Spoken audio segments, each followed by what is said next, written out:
Hello everyone, welcome to the Money Club series. I am your host, AZMI, and I am joined by the spicy sujuk, Sam ELJERBAN. How are you?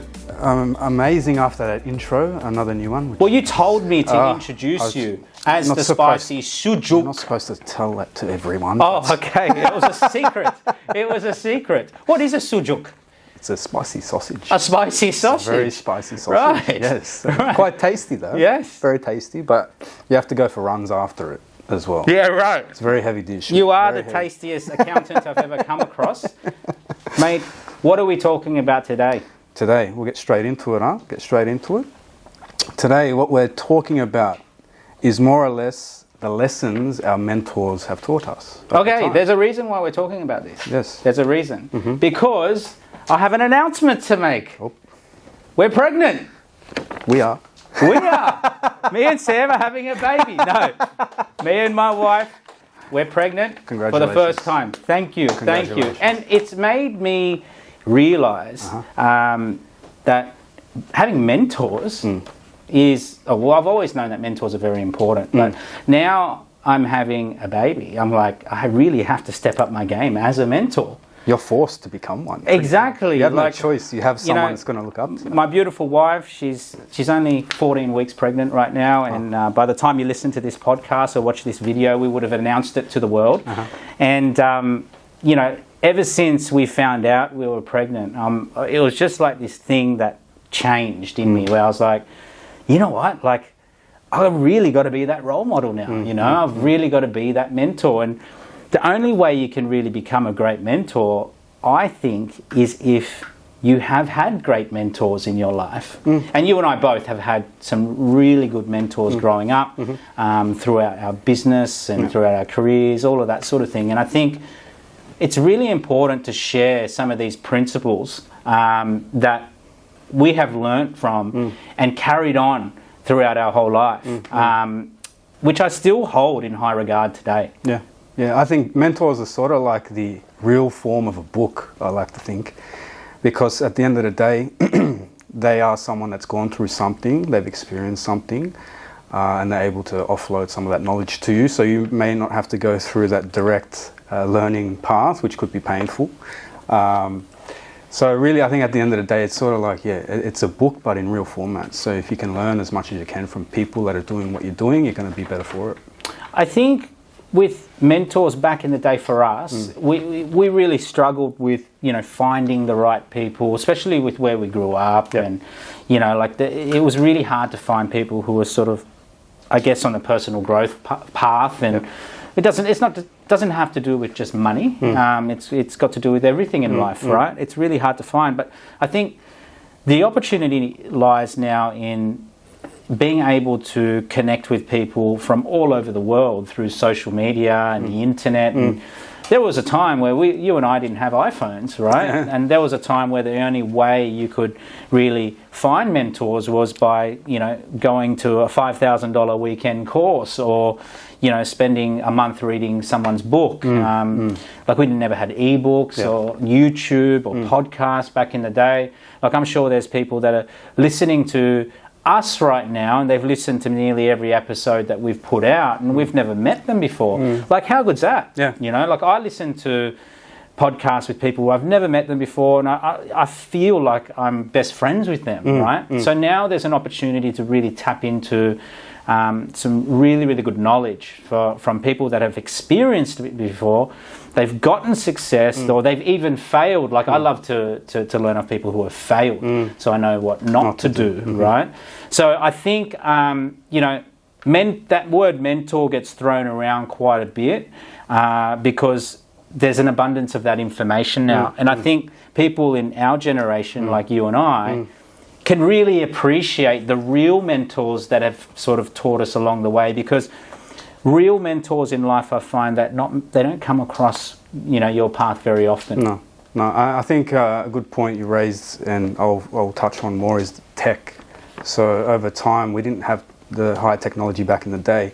All our mentors were very close to us, and if you had shit people in your life, you didn't really have much good guidance for you, which would have hindered you. So people in our era, back in the day with no phones as teenagers, no smartphones, if you had some not great people in your life as role models, it was very hard to get any other type of role model in your life. So I think people, the younger generation coming through with the smartphone, you have access to, the top people in their fields, in their industries, doing what you're wanting to do. You can learn directly from them, like on your phone. Before we couldn't do that. So people are getting better and better, learning more and more, quicker and quicker. They're just taking off. They're getting success really early. Well, look at these young guys. Like I envy some of these younger guys who have this access to unlimited information and knowledge and experience from others, where you and I didn't have that at, say, 21, 22 years old.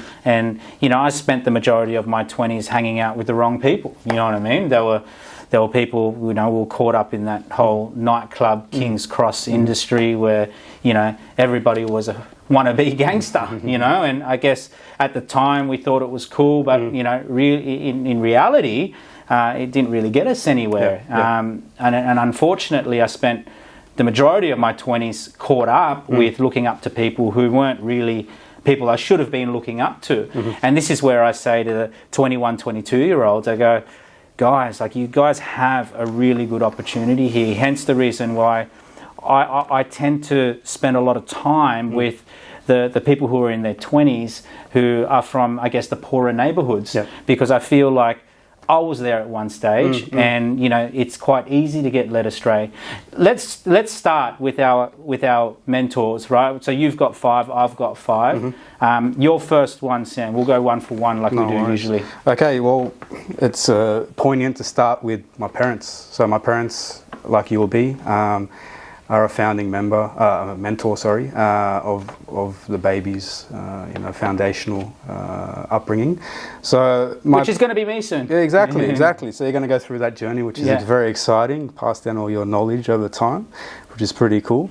So in my early days, they really were, your role model. They're the people you grow up with. You pick up their habits, you learn from them about what they're doing, their opinions, and I think it's a very important mentor. There's a lot of studies that are done on your early development, so it's a very crucial mentor that you don't get to choose. Well, don't they say it's from the ages of, 2 and 7 or something? Most impressionable. The brain is in its most absorbing state or something like that. Something like that. Yeah. So it's going to have like long-lasting effects. How you grow up, how your family operates, how it interacts with each other. If there's problems at home, it could affect the kids. So your mentors from the get-go, my parents, have a really big impact, which can last for a long time. And so growing up with my parents in particular, they really instilled some good character traits within me because of what they were doing and how they were operating. I'm one of 4 siblings, so as you know, my older brother and my family, we're all quite rat-baggy type kids. So growing up in that environment with the kids and stuff, it taught me through my parents' dealings with my siblings how to be patient, and more or less how to be empathetic. A key thing I've found is I feel my parents instilled a lot of empathy in me, meaning I'm able to maybe walk in someone else's shoes a lot more than perhaps others. You are very good at that. I like to see and understand what your problem is. I want to hear you. I don't particularly like to talk too much. I like listening and seeing what I can do to help. So I think a combination of my parents, how they behaved in my early years, and the sort of large siblings group I had, by default my empathy sort of grew, and that's one of the things I got taught. I don't think it was taught, it just developed. It was a bit of a weird one. You just sort of sit back and look at people's situations. So. And look, I'm very close with your family. Like for our listeners, Sam and I, we're close family friends from way back. So I know Sam's mum and dad very, very well, and they're beautiful people, and I think great role model parents. They did very well to raise all 4 of you kids, you know, in the neighbourhood we grew up in. We had a lot of fun, and you know, every one of your brothers and your sister has turned out to be phenomenal people. You know what I mean? And that's because of your parents. And there's a reason why this is number 1 on our list, because, you know, if you are going to be a parent, like I am, it's very important to consider what you pass down onto your kids, because, you know, everything from, you know, eating habits to sleeping habits to, you know, building character, integrity, money habits, all of those things, they all add up, right, at such an early age, and it's very, very important. And look, your parents did a phenomenal job with you guys. I'll pass on the comments. My mum will love it, man. My mum will love it. Give Joe and Harry the feedback from me. They're doing okay so far. So I'll do one of mine. Yep. And this one was from actually a convicted criminal, right? Or a friend of mine, very, very good close friend. I've always looked up to him as a mentor. He's about 10 years older than me. Yep. This guy's a monster, right? Yeah. He's a beast in everything that he does, from in the gym to fighting people on the street to doing business. Like, this guy's massive. And I can't really name my mentors because of privacy reasons, but I can tell you guys what they taught me, right?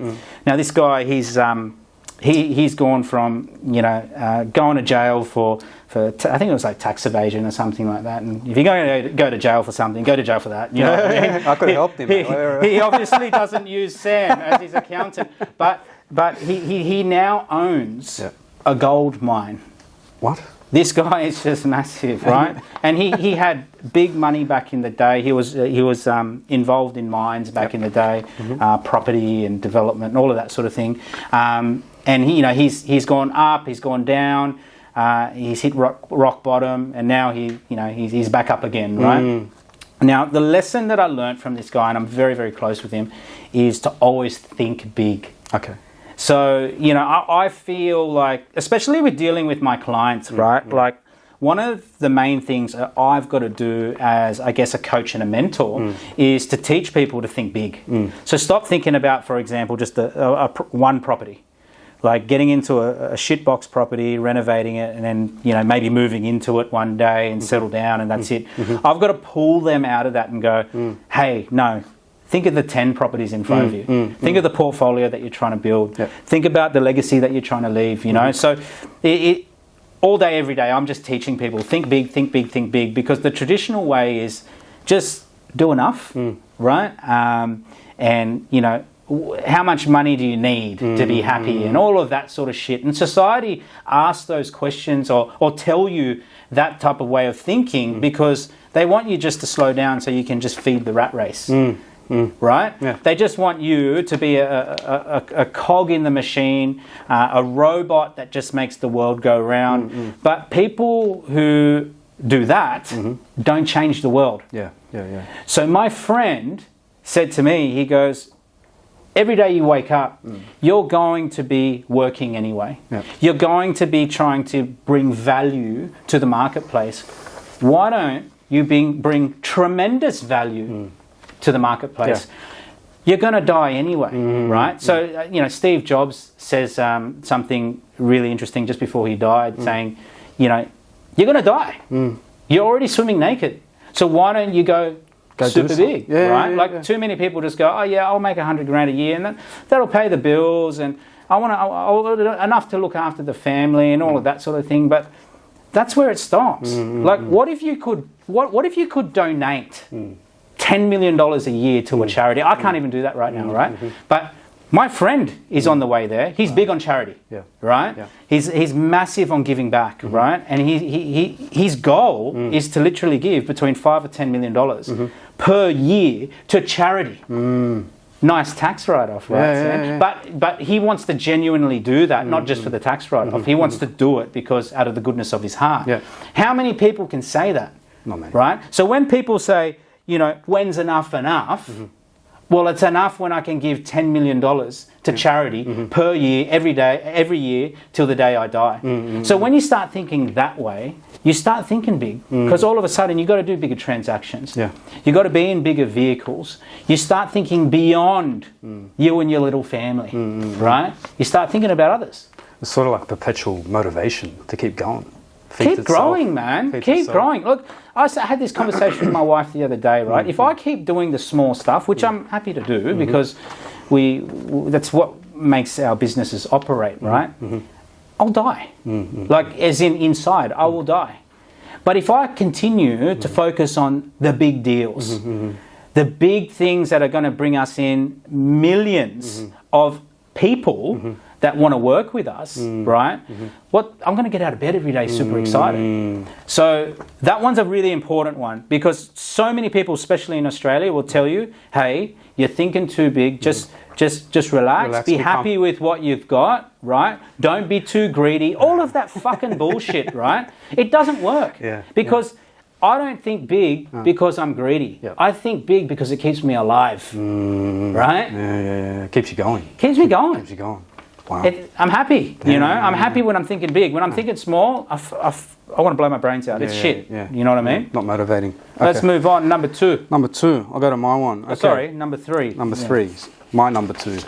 Our number 3. All right. Second one was a successful family friend, close to my family. Now, the lesson I learned from them was really to understand money. A very important one. Where it all began. Oh, yeah, where it all began. I was still studying in school. This family friend is an older brother of a close friend of mine. And he had already, I think he'd entered the workforce at that stage, quite a high performer, very smart guy, in commerce. So he's very well versed in commerce, learnt a lot. And he got me on the accounting trajectory, right? So he studied accounting.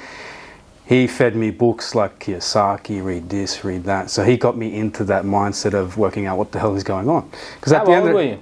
I think I met my close friend, I was about 11 years old when I met him, but probably dealing with his brother from 14, 15 years old. So I was studying economics and all that kind of stuff. I'd go to him for help, and because he was further ahead in the space, he'd give me a lot of chunks. How much older was he? He's about 10 years older than me. Yeah, so it's good. He'd be in his early mid-40s now. Good. So he already learnt a lot more. He fast-tracked my learning. Yeah. And really what he drummed into me is learn about money. Like the financial system we're in, a lot of people have no idea about it, and there's a reason it's a bit complicated. But which we talk about all the time, we try and educate people about how it works. But really understand that, because if you can understand that, you're able to play the game. Because at the end of the day, the system is sort of like a game. You have to learn how it's working to a certain extent to get by and to succeed in life. And you don't learn this in school, Sam, right? Like it takes mentors like this to teach you that, hey, it's like the rich dad, poor dad story itself, exactly, right? Yeah. Where the poor dad of Kiyosaki is a PhD graduate and just got his job or something like that. Yeah, like just a government worker, and he was poor, right? Yeah. But the rich dad was the one who said to him, hey, be an entrepreneur, treat your life like a business, and all of that sort of thing. And I found it very hard to get that information when I was younger. Yeah. Not that I was actively seeking for it, but you know, it just doesn't. You don't come across it that often. And for you to come across that really early on in life, I think is a very, very valuable. It's a valuable reason why you're the way that you are today, right? And I think what we want to do from a philanthropic point of view is give back through these podcasts so that we can pick up the 16, 17-year-olds and say, hey, learn about this really fast, right? Learn about credit cards. Yeah. Learn about how to get out a home loan, and learn about, you know, how to negotiate a better pay rate, and learn about how to start a business, you know, all of that sort of stuff. Because you're not going to learn it from school, and let's face it, your parents probably aren't going to teach it to you because they don't know either. They lived in a different time. Like your parents and my parents didn't really teach us about it. No, you know? I don't think it was as much of a big concern then. I think now, as wealth gap increases, all that kind of stuff, property prices are going crazy. That's a lot more prudent to be up on your financial it's more important. knowledge. It's more important than now. ever. So Very I think much the real lesson from here for everybody to take away is if you can find someone who's really, really good at their finances, really good at explaining to you how the economy works and all of that sort of thing, cling on to them, right? It might not be us. You might not connect with guys like us. It might be too complicated, or it could be it might be too simple, and you need something a little bit sort of more advanced. Go and seek that mentorship from those types of people, because it'll set you up for life. Oh mate, they're invaluable. Yeah, invaluable. Yeah, 100%. I'm on my number 2, which is number 4. So, this one is from a mentor of mine who used to be an old boss in the nightclub world. This guy's very successful, and I was very into my job back then. I loved the industry. It was at a point where everybody was making money. We were busy. There were no lockdowns. King's Cross was buzzing, right? And I was making good money. And my boss said to me one day, he goes, make sure you put all of your money, or most of your money, into property. He goes, property is king. He goes, what you're doing here, because at the time I was just working, I wasn't running a business. He goes, what you're doing here is great and you're making good money, but what's even better is putting it into property. Now, this particular person, who was my boss, he was into residential and also commercial real estate. He's probably worth around 200 million now. Wow. Right? And he started from nothing, this guy.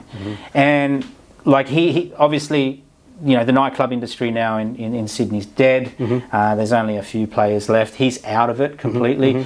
But he's just basically living off his assets. Wow. He's been massive in commercial real estate, but he used to always say to me, whenever you get cash, just push it into assets, as in real estate assets. Get the cash flow, get the capital growth over time. Like you won't even worry about nightclubs anymore. Right? And this was his thing. Like he should have been telling me, keep working away. This job is everything to you. But he gave me that advice and it stuck with me forever. And this is at about 22, 23 years old. So at 24, I bought my first property. And I was still working in that industry. And when I told him I bought it, he goes, you need to buy more. Oh, wow. So he was very sort of just aggressive. Buy more. Yes, business is important. Yes, your job's important. But what's more important is your property portfolio. So that stuck with me, obviously. I'm a property guy now. That stuck with me for a long time. He was probably one of the first actual mentors that I really looked up to. He was 15, a bit over 15 years. Yeah, 15 years older than me. But had done very, very well in business, but even better in property. And he wouldn't have these conversations much with others, but he could see the potential in me, and he was just like, don't worry about nightclubs. Because he could see it dying one day. And he was like, this is not going to last forever. The police are going to get involved. All these gangsters are going to come in and try and change this whole industry. But if you've got a property portfolio, don't worry. And it was because of him when I went and built my first nightclub, which we have spoken about on this podcast previously, and I had failed and lost all of that money. The reason why I didn't go bankrupt was because I had 3 or 4 really, really good assets behind me with a sufficient amount of equity. So it saved me. So that mentor actually helped save you at some stage. His lessons and what you did with that lesson actually saved you a lot of hardship. So when it's funny, right? Because at the time you think, oh yeah, it's just a bit of advice from your old boss or whatever it is. But when I look back on it now, I owe these people so much because those lessons have really played out over time, and they've helped me. Like, imagine if I didn't buy property. Imagine if I wasn't pushed, right? And a lot of people say that who have bought property. They go, imagine if I didn't do it. So a lot of people say, oh, I wish I bought more property. Like, wouldn't it be... We all say it. Like, even I do say it, right? But imagine if you didn't, right? Imagine if you've got 3 or 4 properties now. but you didn't buy any, you'd be way behind. As we know in this current market, you're fucked. Oh, you're going further and further behind. So very different industries, but still, when they're your boss, they're generally there for a reason. They've done something, or have you're always going to look after them, right? Yeah, and they're more experienced, so they've got some knowledge to part ways with. So, in my field, obviously in the accounting space, it revolves around tax, accounting, property, and things like that. He instilled in me that, which you do as well, to a lot of clients out there and listeners, that leverage is your friend. Debt's very scary. Everyone, before they get into debt, is always quite concerned, which, you know, is a bit of a stigma you have to get through. But this old boss of mine always told me, get into debt, but it has to be good debt, and leverage is your friend. So more or less to leverage as much as you can, because at the end of the day, as long as you're leveraging into good assets, they're going to grow over time. The larger the asset size you can hold or grow is going to be more beneficial, because if you have, say, just a very small example here, if I only bought one property and the market goes up 10%, I've only made 50k. But if I was able to leverage more and get $2 million and the same market increase of 10%, I made 200 grand. So he played a lot of, he did that himself. He, in the 70s and 80s, was buying the red brick block of units in Western Sydney, which are now worth lots more than they were back then.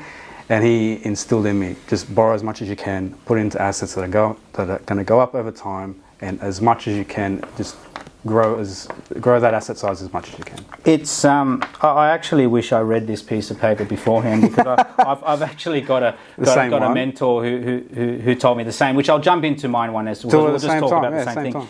So my one is a commercial real estate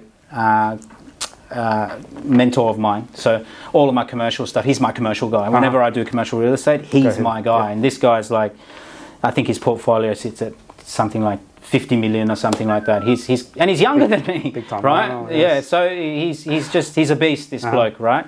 And he's the same. He says access as much good debt as possible, which means productive good debt, as all of our listeners would know what that is supported by real estate that cash flows. It's positive, and that asset appreciates in value. So he's coming from it from an angle where, obviously, he's a commercial real estate guy, so he's talking about commercial.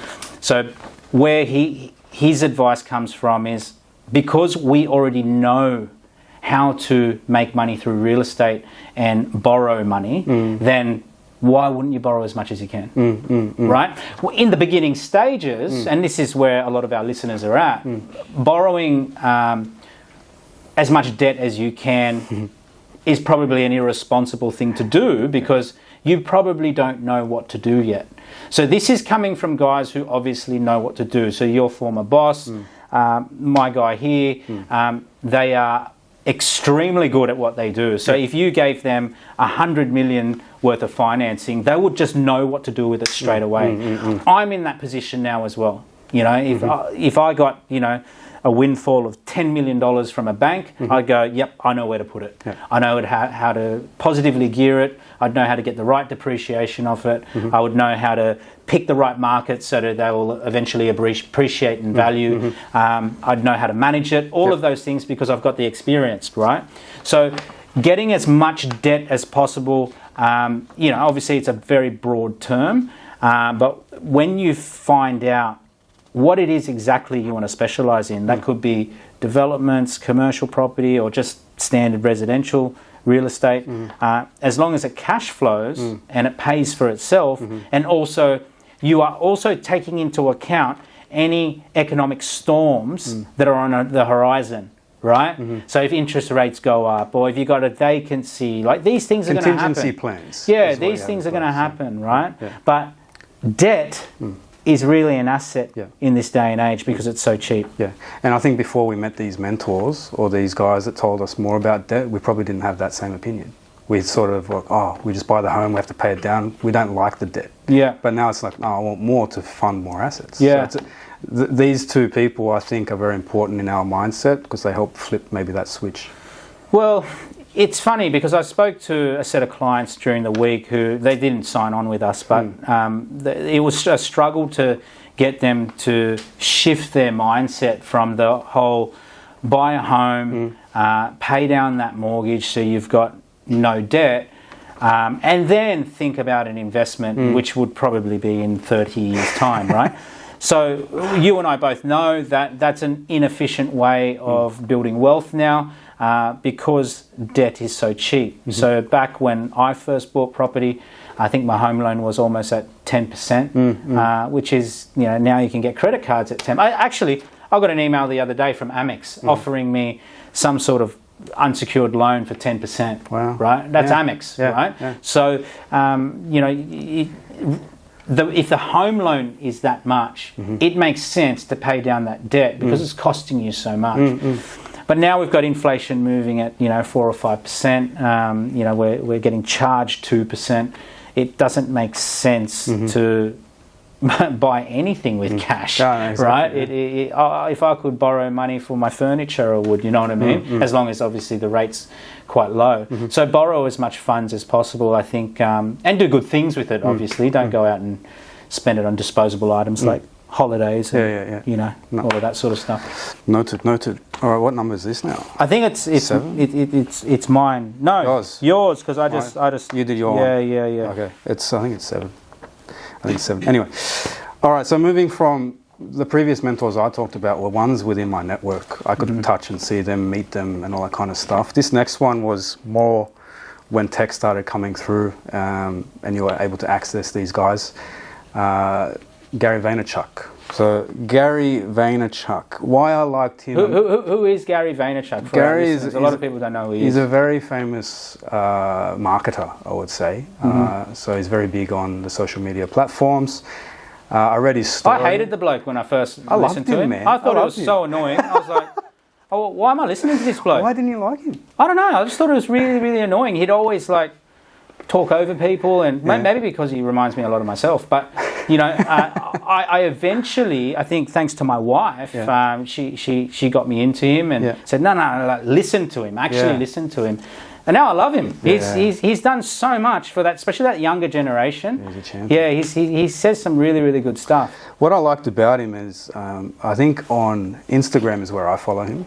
He's got a lot of good content there. Why I liked him amongst the vast majority of them is he seems quite real. And what I mean by that is a lot of the other guys on Instagram, the influencers, would try and make you think you can succeed very easily. Right, and it's going to be very easy, get rich quick, all that kind of stuff. They're showing you big numbers and all that kind of thing. And this guy was like, nah, it's fucking hard. And he says, eat dirt. You're going to eat dirt for 5 years. So he made it more realistic because I think people need to see that, because when you pursue something and if you don't put enough time into it, years into it, and you don't get the success quickly, you're going to pass up that opportunity. Well, we had a client come in last week, remember, and he said he'd been doing business for 2 years. He's making, 150, 200 grand a year, and he was like, I felt like I'd be so much further ahead. And we were like, what the fuck, 2 years? Yeah. And in business terms, that's pretty good anyway. It took me 10 years to make even good money. Yeah. You know what I mean? It was only 4 or 5 years ago where I would avoid buying a cup of coffee because I needed to save the $3. Yeah. Right? It takes time. And this is what Gary, I'm calling him first name basis now. Gary. Gaz. Yeah, Gazza. Gaz. This is what he says. He says, it takes a long time. I think the bloke's mid-40s now. And he didn't crack it till, I think, he was 10, 15 years in himself, right? And he just hustled and went hard, and his story sort of reminds me of my story with, I guess, Luxland, where he was doing, the wine library, and he was doing a video a day, every day or something, and it was a shit video, but he just kept doing it, and that's exactly what I did with Luxland. I just did, 8, 9 videos a day till I had, a bank of content built up, and they weren't the prettiest videos, hey, it got me started, and it got me the attention, and and a lot of people don't want to go through that shit period, that resistance. You know what I mean? And Gary, he talks about that, so it's so real, right? And people just, especially this younger generation, they get so impatient because of social media. you know, they said, I listened to a podcast yesterday on renovating homes, right? And people tend to overcapitalize renovating their homes because they see these high-end homes on social media thinking that they need the 50 square meter laundry, right, in a 4-bedroom suburban house, right? It doesn't make sense. They've spent too much money on shit that's not going to give them a return. So people are misled on social media now on what their expectations are in business and life, and it's causing a lot of depression. No, agreed. Good old Gaza.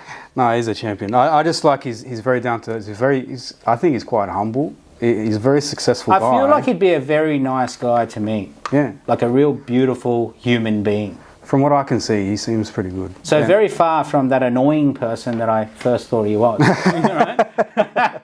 Well, you're very similar in what you said. Like I'm very annoying. No, not annoying, but you mirrored his sort of commitment. Yeah. His grind. Yeah. You know what I mean? So a lot of values are aligned there. He's given a lot of lessons there, I think, and people are very impatient. This guy's trying to tell you, be patient, stick to it, and over time you'll get there, which I like. I like that message. A lot of our clients need to... They need to hear it. Yeah, they and need to hear it. We see people in our industries. Yeah. I get a lot of people wanting to learn accounting. They want to start on like 100k salary. I tried to learn accounting. You don't know how to do anything I tried to do accounting first, right? Yeah, like I tried to do hard, the actual... Man. I did one subject and I went, fuck this shit. And I left, right? And then I just thought, you know what? I'll partner with you. It's so much easier.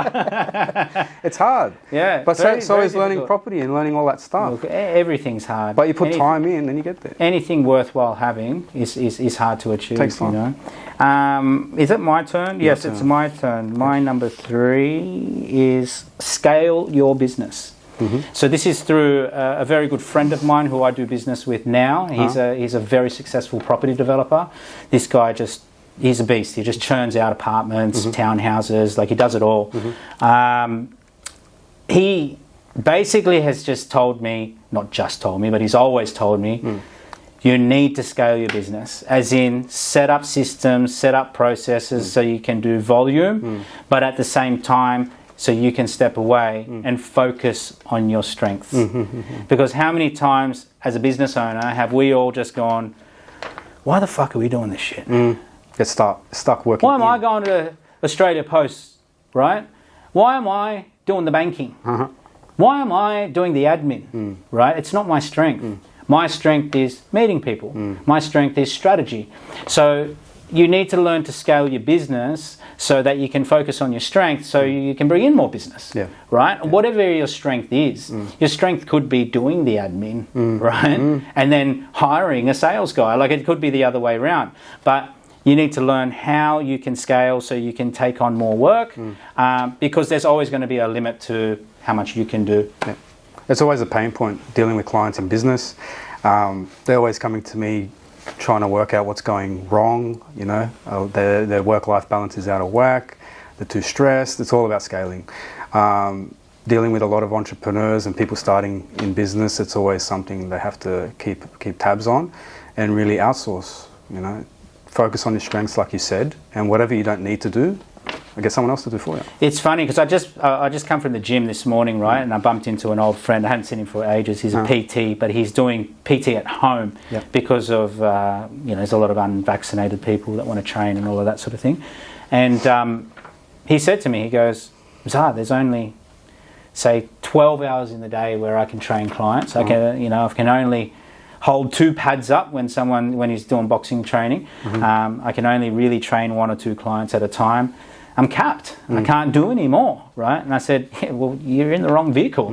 You need a bigger vehicle, and you need to create a system where you've got other people training these people, so you can go and do other things, right? Yeah. And it's this mentor of mine. He said to me, and he's also a very, very close friend. He said it's probably one of the hardest things that you'll ever do in business is learning how to scale your business. Because essentially you're trying to clone yourself, which, it's very hard to do when you're stuck in that business and you've got that expertise and, we're still trying to do it, right? It is very, very hard, but it's necessary. How these guys get so big is they scale because they don't hit a glass ceiling and go, all right, well, that's it for us. They go, all right, how do we push through this glass ceiling by setting up the systems and processes and getting ourselves there? And one of the key pain points in that exact example is spending money before you get it in. So for him to expand his business, to take on more trainers, he has to pay people before the business come in. So it's a costly exercise. It's an investment. You're investing the money. Your income hasn't come yet. You have to pay these people to help you grow it, and then you're going to get the benefit. And I think my advice would be, pay it early, pay it fast, and work out whether it works or not. Yep. And if it doesn't work, then great. Now you know that method doesn't work. I think too many people sit back and think about whether they're going to get a return on investment. Fuck it, just do it, right? And then if it doesn't work, then great, don't ever do it again. It's right. But if it works, great. Yep. Now you know. Yeah. I like that. Do it fast. Yeah. And then move on. Which is probably going to go into your next mentor. Okay. So this is the last ones each. So all those mentors, they're still mentors to me. I guess I haven't removed any of them. They're still in my life. But I think over time you maybe change your focus on the mentor you're focusing on, right? Depending where you are and what you're doing. So my last one, not to toot anyone's horn, but is yourself. Okay, we've been quite close as family. We've been very close as family friends for a long time. Obviously, you're older. A lot of people look up to older people, and you've done a lot of amazing things. And over the last few years, we've been working a lot closer together, and I've picked up a lot of golden nuggets from you. One of the biggest ones, it's sort of a behavioural one. You've taught me a lot over time, but the main one is just fucking do it. Pretty much what you were saying just then. See if it's going to work, and then if it doesn't, move on. If it does, keep running with it. Don't be a bitch. Don't be a bitch. And there was a few instances when dealing with each other previously in years gone by, where I got to that point and you actually said it to me. Like, no holds barred, you just went bang, smash me. And it made me act. So that approach, I think nurturing and all that kind of stuff works to an extent, but when you really want action, you need someone in your life like that to actually push you to do something, to change your life. At the end of the day, I am what I was before because I was listening to some other people, but to change, you need someone else to potentially help you. Well, it's that take action. Take action. Right? It's that execution, which a lot of people don't do. And a lot of people, they'll read the books, they'll listen to... They know everything. They keep learning and learning, but they don't do shit, right? And they don't achieve anything. And everyone's got these great ideas, and we've all met that. We talk about the spastic uncle who's at the barbecue telling you where to invest in property and everything, but he owns no property himself. Like, you're an idiot, right? Don't give advice when you haven't done it yourself, right? And people have all this knowledge and information inside of them, but it's not applied. Yeah. And the quicker you apply it, which is, going back on our last conversation with the last mentor, the quicker you apply it, the sooner you'll get the result. And it doesn't have to be a good result. Like, how many lemons have I bought before I thought, okay, fuck, I'm not going to buy those properties anymore? How many businesses did I open and operate where they didn't work? Like, I went through 10 years of people laughing at me because of my business ideas, right? Even when I first started Luxland, people used to say to me, "Oh, Zay, it's not, this one's not going to make it. This is not the one, right? You're not going to do well out of it." And I'm like, yeah, but what else am I going to do? If I go and buy a fucking McDonald's franchise, you're going to tell me, "Oh, you're an idiot. Why did you do that? You're flipping burgers now." Like, you've got to do something. And that's what I always tell people. Like, we always hear people saying, "Oh yeah, I'm just going to take some time off and I'm going to find myself," right? And it's like, what the fuck are you looking for? Go and find yourself by doing shit, right? And falling flat on your face and knowing the pain, right? So you can go, all right, I now know what to do. And it's the same with money. Like, a lot of the time, we don't know what we're investing in. Like, I put 10 grand into cryptocurrency last week. I fucking lost it. I had FOMO. I was like, hang on, I got to put $10,000 more in. I fucking lost the whole thing, Sam. But do you think I'm crying about it? No, it's like it was a bad move. If it took off, you'd be laughing. You know, like wipe myself off and keep moving forward. Like I'm not blaming anyone. Like it was no one's fault. It's just it was a bad move, right? So you know, like that's going to happen on a larger scale. You're going to buy the wrong property, or you're going to make the wrong decision in business. You're going to hire the wrong person, or you're going to fire the wrong person. It's all going to happen. You're going to get a bad business partner.